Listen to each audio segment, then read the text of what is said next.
ఏదైతే మన గవర్నమెంట్ ముందుకు సాగుతుందో అలాగే ముందుకు మన అందరము కార్యకర్తలు అందరికీ ఏదైనా అని చేయడానికి ముందుకు చేద్దామని నేను నిర్ణయిస్తున్నాను.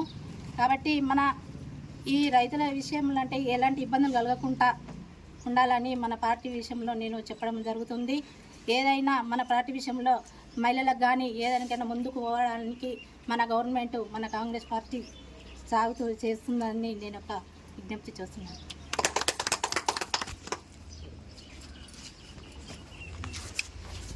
ఎలక్షన్ సందర్భంగా మన రాష్ట్ర ముఖ్యమంత్రి వర్యులు రేవంత్ రెడ్డి గారు పేద ప్రజలకు విద్య, వైద్యం, గూడు అనే నినాదంతో ప్రజలలోకి వెళ్ళి మానవ మనగడ నడవాలంటే ఈ 4 ముఖ్యమైనవి.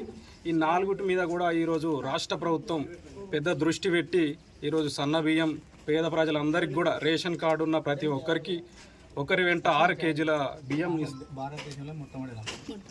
6 కేజీల సన్న బియ్యం ఇస్తుంది. ఇది చాలా గొప్ప విషయం. మన రాష్ట్ర ప్రభుత్వం